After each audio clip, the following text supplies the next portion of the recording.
Shri P J Vincent, ആ, ഇറാനെ ആണവായുധ നിർമ്മാണത്തിൽ നിന്ന് പിന്തിരിപ്പിക്കുക എന്നതിനപ്പുറം ഇറാനിൽ ഖമേനിയില്ലാത്ത ഭരണമുണ്ടാക്കുക എന്ന ലക്ഷ്യം കൂടി ഇസ്രയേലിനും അമേരിക്കയ്ക്കും ഒരു പരിധിവരെ ഉണ്ടല്ലോ. ഇനി അങ്ങനെ സാധ്യമായാൽ തന്നെ പശ്ചിമേഷ്യയിൽ മറ്റൊരു രാജ്യം കൂടി അസ്ഥിരമാകും എന്നല്ലാതെ മറ്റെന്തു സംഭവിക്കാനാണ്? സിറിയ, ലിബിയ, ഇറാഖ്, ഇനി ഇറാനും. ഈ പശ്ചിമേഷ്യയിൽ മാത്രം ഇത്രമാത്രം അശാന്തത എന്തുകൊണ്ടാണ്? പശ്ചിമേഷ്യയുടെ ഒരു സാംസ്കാരിക പ്രത്യേകത കൊണ്ടാണ് അത് സംഭവിക്കുന്നത്. ഇപ്പം പശ്ചിമേഷ്യൻ ജനതയെ കുറിച്ച് പറയുന്നത് ട്രൈബ്സ് വിത്ത് നാഷണൽ ഫ്ലാഗ്സ് എന്നാണ്. അതായത് ഗോത്രീയത ഉൾച്ചേർന്ന ദേശരാഷ്ട്ര സമൂഹങ്ങൾ എന്നാണ്. അവയ്ക്ക് പലതും അതിന്റെ ഗോത്രീയ സ്വഭാവങ്ങളെയും അതിന്റെ മതപരമായ സ്വത്വങ്ങളെയും അതിലംഘിച്ച് മതാതീതവും വംശീയാതീതവുമായ ജനകീയമായ ഒരു ദേശീയത അവിടെ ശക്തമായി രൂപപ്പെട്ടിട്ടില്ല എന്നുള്ളതാണ് അത് പ്രധാനപ്പെട്ട പ്രതിസന്ധി. ഇപ്പോഴും മതസ്വത്വവും വംശീയ സ്വത്വവും എഥനോ നാഷണാലിസവും റിലീജിയസ് ഫണ്ടമെന്റലിസവും ഒരു പരിധിവരെ ഉൾച്ചേർന്നിട്ടുള്ള ഒരു ദേശീയ സ്വത്വവും ദേശീയ സ്വഭാവവുമാണ് അവർക്കുള്ളത്. ഇന്ത്യയിലൊക്കെ ഉള്ളതുപോലെ ഒരു ഇൻക്ലൂസീവ് ആയിട്ടുള്ള ഒരു സാംസ്കാരികമായ ഐക്യപ്പെടലിന്റെ ഒക്കെ അടിസ്ഥാനത്തിൽ സഹസ്രാബ്ദങ്ങൾ നീളുന്ന അനുഭവങ്ങളുടെയൊക്കെ ഒരു ഉൾച്ചേർച്ചയിൽ രൂപപ്പെട്ടു വന്ന ആധുനിക ജനാധിപത്യ ബോധവും ദേശീയതയൊന്നുമല്ല അവർക്കുള്ളത്. അതാണ് അതിലെ ഒരു പ്രധാനപ്പെട്ട പ്രതിസന്ധി. ഇനി മറ്റു രാജ്യങ്ങൾ അസ്ഥിരമായതുപോലെ പക്ഷേ ഇറാൻ അസ്ഥിരമാകാനുള്ള സാധ്യതയില്ല. ഇപ്പൊ സിറിയയിലെ പ്രധാനപ്പെട്ട വിഷയം അവിടെ 75% സുന്നി വിഭാഗത്തിൽപ്പെട്ട ആളുകളും അതേസമയം 25% വരുന്ന ഷിയ ന്യൂനപക്ഷം. ആ ഷിയാക്കളുടെ ഭരണമാണ് ഹാഫിസ് അൽ അസറിന്റെയും അതുപോലെ നിലവിൽ അവിടുന്ന് പുറത്താക്കപ്പെട്ട അദ്ദേഹത്തിന്റെ മകൻ ബാഷർ അൽ അസദിന്റെയും ഭരണകൂടം പ്രതിനിധീകരിച്ചത്. സ്വാഭാവികമായിട്ടും ഈ ഷിയ സുന്നി സംഘർഷത്തിന്റെ പശ്ചാത്തലത്തിൽ വേണം സിറിയയിലെ സംഘർഷം നമുക്ക് കാണാൻ. അതുപോലെ ഓരോ രാജ്യങ്ങളുടെയും അവസ്ഥ ഈ രൂപത്തിൽ വ്യത്യസ്തമാണ്. എന്നാൽ ഇറാൻ എടുത്തു കഴിഞ്ഞാൽ വളരെ കൺസോളിഡേറ്റഡ് ആയിട്ടുള്ള ഒരു റിലീജിയസ് ഐഡന്റിറ്റിയുടെ മേലെയാണ് ഇന്ന് ആ രാജ്യം നിൽക്കുന്നത്. അവിടെ ഇസ്ലാമിക് റവല്യൂഷൻ ഏറെക്കുറെ കൺസോളിഡേറ്റ് ചെയ്തിരിക്കുന്നു. അവിടെ സുന്നി ഭൂരിപക്ഷമുള്ള ഏക സ്റ്റേറ്റ് ബലൂച്ചികൾക്ക് ഭൂരിപക്ഷമുള്ള സിസ്താൻ ബലൂചിസ്ഥാൻ പ്രൊവിൻസ് ആണ്. അത് പാകിസ്ഥാനിലെ ബലൂചിസ്ഥാൻ പ്രൊവിൻസിനോട് അതിർത്തി പങ്കിടുന്ന ഇറാനിലെ ഏറ്റവും വലിയ രണ്ടാമത്തെ പ്രൊവിൻസ് ആണ് സിസ്താൻ ബലൂചിസ്ഥാൻ പ്രൊവിൻസ്. അവിടെ ഏകദേശം 28 ലക്ഷത്തോളം ആളുണ്ട്. അത് മാത്രമാണ് ഒരു സുന്നി ഭൂരിപക്ഷ പ്രദേശം. അപ്പം ഈ ഷിയായിസത്തിന്റെ ഒരു ശക്തി കേന്ദ്രമാണ് ഒരു 1500 വർഷങ്ങളെങ്കിലുമായിട്ട് ഈ മേഖല. അതുകൊണ്ട് തന്നെ അതിന്റെ ഒരു പൊളിറ്റിക്കൽ കൺസോളിഡേഷൻ അവിടെ ഉണ്ട്. പക്ഷെ ഇവിടുത്തെ ഒരു പ്രധാനപ്പെട്ട വിഷയം ഈ 1979 ഷിയ ഇസ്ലാമിസ്റ്റ് റവല്യൂഷന് ശേഷം പശ്ചിമേഷ്യയിലെ എല്ലാ മേഖലയിലേക്കും ഈ ഷിയ ഇസ്ലാമിസ്റ്റ് റവല്യൂഷനെ എക്സ്പോർട്ട് ചെയ്യാൻ ആയത്തുള്ളമാർ ശ്രമിക്കുന്നിടത്താണ് ഈ പ്രതിസന്ധി ഉണ്ടാവുന്നത്. അപ്പോൾ വെസ്റ്റ് ഏഷ്യയിൽ മുഴുവൻ സ്കാറ്റേഡ് ആയിട്ടുള്ള ധാരാളം ഈ സുന്നി സംഘങ്ങളുണ്ട്, സുന്നികളുണ്ട്. മിക്ക രാജ്യങ്ങളിൽ ഇറാഖ് ഒഴികെയുള്ള മറ്റു പ്രദേശങ്ങൾ, ഇറാനും ഇറാഖും കഴിഞ്ഞാൽ ബാക്കി രാജ്യങ്ങളിലെല്ലാം ഷിയാക്കൾ ന്യൂനപക്ഷമാണ്. ഈ ന്യൂനപക്ഷ വിഭാഗങ്ങളെ റാഡിക്കലൈസ് ചെയ്യാനും അവരുടെ ഇടയിൽ നിന്ന് മിലീഷ്യകളെ രൂപപ്പെടുത്തുവാനും ആ മിലീഷ്യകളെ ഉപയോഗിച്ച് അവിടങ്ങളിലുള്ള ഭരണകൂടങ്ങളെ അസ്ഥിരമാക്കുവാനും ഉള്ള ഒരു നെറ്റ്വർക്ക് ഇറാൻ ഉണ്ടാക്കിയിട്ടുണ്ട്. അതിനെയാണ് ഈ ഷിയ നെറ്റ്വർക്ക്, ഇറാന്റെ പോക്സുകൾ എന്നൊക്കെ നമ്മൾ പറയുന്നത്. ഇതാണ് യഥാർത്ഥത്തിൽ അവിടുത്തെ സംഘർഷത്തിന്റെ മൂലകാരണം. യഥാർത്ഥത്തിൽ ഇറാന്റെ പ്രാഥമികമായ സംഘർഷവും അവിടുത്തെ Arab Sunni സ്റ്റേറ്റുകളുമായിട്ടാണ്.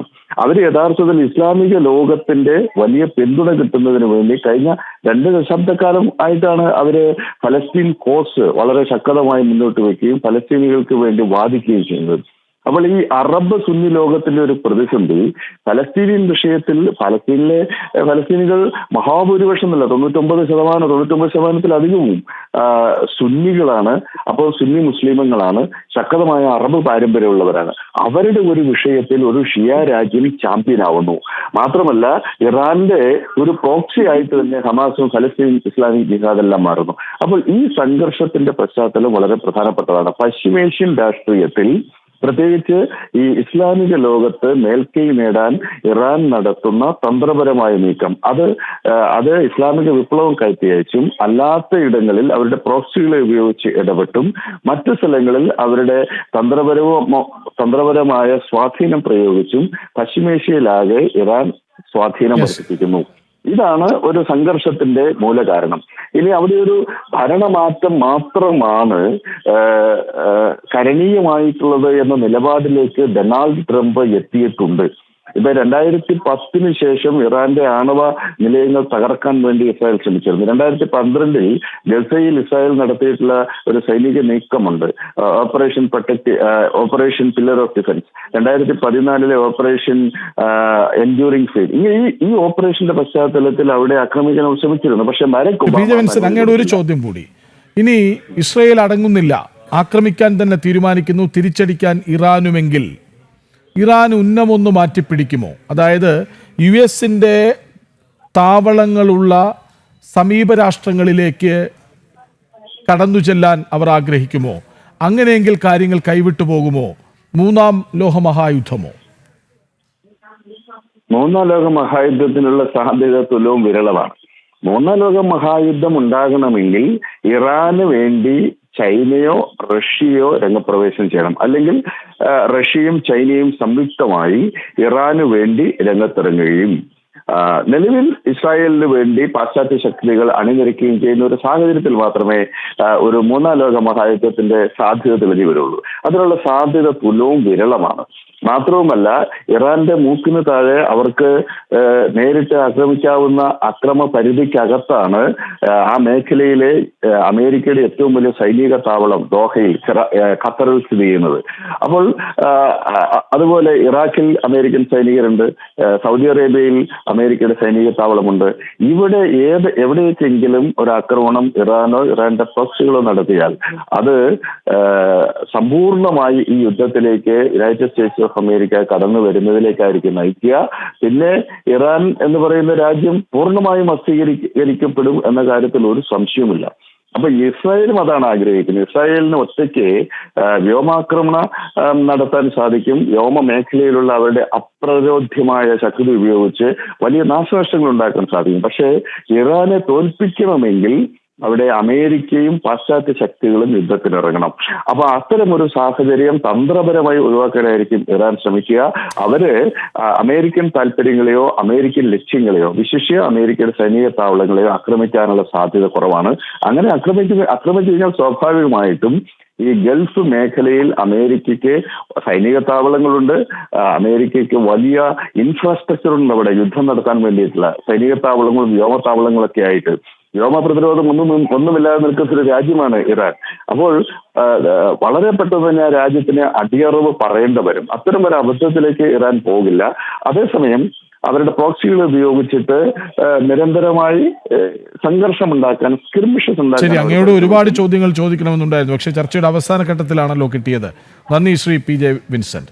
Advocate VP Sreepadmanabhan, ഞാൻ അങ്ങയിലേക്ക് വരാം. അതിനു മുൻപ് റെജി ലൂക്കോസിലേക്ക്. ശ്രീ റെജി ലൂക്കോസ്, ഇപ്പോൾ വെടിനിർത്തൽ ആകുമെന്ന് പ്രതീക്ഷിക്കാം. അങ്ങനെ വന്നാൽ തന്നെ പഴയ സ്ഥിതിയിലേക്കല്ലേ പോകുക? അതായത് ഇറാൻ അവരുടെ ആണവായുധ നിർമ്മാണം തുടരും, ഇസ്രയേൽ ഇറാൻ വൈരം അതേപടി നിലനിൽക്കും. അതിനപ്പുറം ഇനി എന്ത്? അചിന്തനീയമായ ഒരു സംഭവം അത്. കാരണം ഇനി ഒരു പരിവർത്തനം ഇറാനിൽ ഉണ്ടാകാതെ കൊണ്ട് ഇസ്രായേലും അമേരിക്കയും പിന്മാറും എന്ന് നമ്മൾ ഒരിക്കലും പ്രതീക്ഷിക്കുന്നില്ല. ചരിത്രങ്ങളെല്ലാം നമ്മളെ പഠിപ്പിക്കുന്നതാണ്.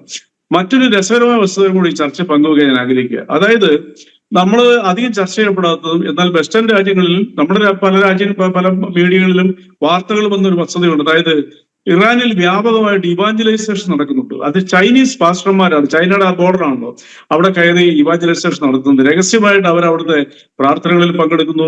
എന്നാൽ പുറത്ത് അവർ മുസ്ലിം മതത്തിന്റെ പ്രാക്ടീസ് അനുസരിച്ച് ജീവിക്കുന്നു, ഭയന്നിട്ടാണ് ജീവിക്കുന്നത്. ഒറ്റ ഉദാഹരണം അതിനകത്ത് പറയാം. കഴിഞ്ഞ വർഷം നമ്മളെല്ലാവരും കണ്ടൊരു വീഡിയോ ഉണ്ട്. ടെഹ്റാൻ ഇന്റർനാഷണൽ എയർപോർട്ടിൽ ഒരു സ്ത്രീ മോഡേൺ ഡ്രസ്സ് ധരിച്ച് അവിടെ വന്നു.